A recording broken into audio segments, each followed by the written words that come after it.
Salut mes chouchous, j'espère que vous avez la grosse patate. Comme d'habitude, je vous rappelle de vous abonner. Vraiment, abonnez-vous pour avoir accès à toutes les nouvelles capsules que je mets. Pour en être informé, il faut cliquer sur la petite cloche. Voilà. Très souvent, vous me dites, ok David, c'est génial, les objectifs, les trucs. Comment je fais pour me tenir à mes promesses envers moi-même? Bon, aujourd'hui, je vais vous donner 7 conseils pour justement apprendre à tenir les promesses que vous avez prises envers vous-même. Ok? Parce que nous croyons fermement, trop souvent d'ailleurs, en nos propres promesses et on va assumer le travail avec enthousiasme, mais pour une raison parfois inconnue, on perd très très vite cet enthousiasme. Et sous aucun prétexte, nous abandonnons ce que nous avons commencé. En fait, il n'y a qu'une seule solution: renforcer consciemment la motivation. Je perdrai du poids, j'irai régulièrement à la piscine, j'apprendrai une deuxième langue. Quelles sont toutes les promesses que vous êtes faites et que nous faisons de temps en temps, d'accord? Mais le temps passe et très vite, en fait, il s'avère que notre enthousiasme, il s'altère, vraiment. Et il est facile de trouver des excuses hyper convaincantes pour freiner une bonne initiative. Et puis, le calcul vient après 1 mois, 2, on va se réveiller, puis on va commencer à s'engueuler, hein, tout simplement. On va se disputer. Pourquoi? Par manque de volonté, ok?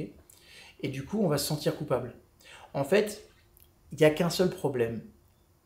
Pour une raison, une fois encore, qu'on ignore, nous perdons notre motivation. Mais la bonne nouvelle, c'est que la motivation, elle peut être consciemment maintenue et renforcée. Okay, ce qu'on appelle l'intelligence motivationnelle. Donc, je vais vous donner quelques conseils qui peuvent vous aider vraiment à maintenir et à renforcer votre motivation. C'est ok? Prenez des notes. La première chose, d'abord, croyez que les ressources de votre volonté sont illimitées.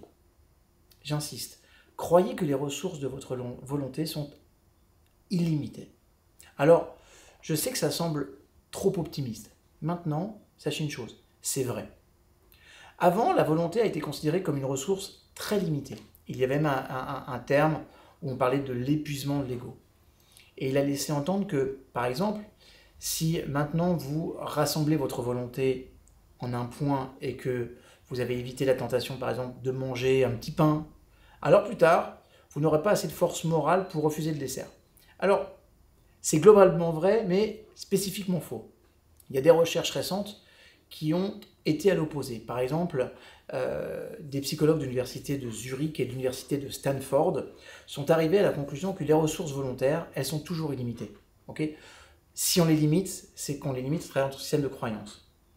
Alors, elles sont toujours illimitées, mais pas pour tout le monde, mais uniquement pour ceux qui y croient. C'est important. Tout comme le stress, si je le considère comme un défi, je fabrique de la DHEA. Si je le considère comme une menace, je fabrique du cortisol. De la même façon, si je considère que ma volonté est illimitée, okay, et que j'y crois, elle est illimitée.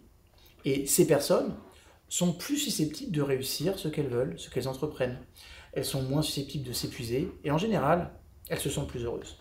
Donc, croyez à votre potentiel de volonté illimitée. Ok? Deuxième chose, pensez comment vous voulez vous voir dans le futur. Pensez comment vous voulez vous voir dans le futur. D'accord? Les recherches ont montré qu'avoir une compréhension claire de ce que nous voulons être dans le futur a un effet profond sur notre comportement dans le présent. D'accord? Pendant de nombreuses années, on a pensé que c'était le passé qui conditionnait qui nous sommes. La mécanique quantique est arrivée par là, il nous a démontré de façon scientifique que nous sommes tout autant influencés par notre futur que par notre passé. Et ça, c'est une bonne nouvelle. Et c'est la raison aussi pour laquelle j'ai choisi l'axe du coaching. Donc, ça vaut la peine, oui, ça vaut la peine, parce que ça demande un travail, d'accord, de réfléchir aux sentiments que vous ressentez en même temps et à la façon de comment tout ce que vous allez réaliser va changer votre vie. D'accord? Ça stimule la capacité de contrôler le comportement dans le présent. Donc, agissez aujourd'hui comme si vous étiez déjà la personne que vous voulez être. Vous allez voir que ça va grandement vous aider. Troisième point, brisez les grands problèmes en petits problèmes. C'est important. Les tâches à très grande échelle très loin, trop gros, provoquent involontairement de la peur et de l'incertitude. Les petites tâches, les petits problèmes sont bons parce qu'ils semblent tout à fait réalisables et ne font pas peur. Et en fait, en plus, quand vous les réalisez, vous développez un sentiment de réalisation de soi. Donc, comparez, je veux passer complètement à une alimentation saine et perdre 25 kilos à cette semaine, je vais cuisiner des repas moins nutritifs pendant 3 jours. Ça veut dire que lorsque nous faisons ça, hein, et que nous faisons ce que nous avons prévu, même si c'est une petite chose, les niveaux de dopamine augmentent, ce qui nous fait nous sentir épanouis, heureux et fiers de nos réalisations. Et en fait, vous allez voir que ces sentiments, à leur tour, agissent comme un carburant, nous permettant de ne pas être satisfait de ce qui a déjà été réalisé et d'aller plus loin vers notre objectif. D'accord? L'objectif macro. Quatrième chose, quatrième point, faites équipe avec des amis.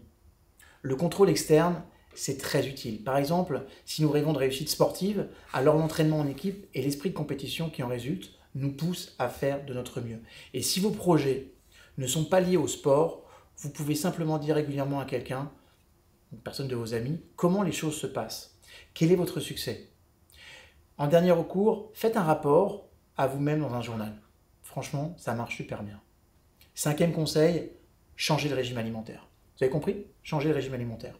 On se souvient le plus souvent d'une alimentation saine uniquement lorsqu'ils veulent perdre, parce que souvent quand on veut perdre du poids ou quand les personnes sont contrôlées et qu'ils ont des problèmes de santé. Mais ça peut aussi améliorer la performance mentale. Par exemple, le café, le thé, les myrtilles, la grenade, le chou rouge, ça garde le cerveau beaucoup plus jeune, ce qui aide à garder l'esprit clair et à être plus résistant au stress. Ça signifie qu'au moins, la distraction et la fatigue mentale ne saboteront pas votre motivation. Et ça, c'est important. Et franchement, c'est déjà beaucoup. Okay? N'oubliez pas également de vous récompenser. Ça, c'est le 6e conseil. Nous devons être récompensés pour nos efforts. Et le chemin vers un grand résultat est généralement beaucoup plus long.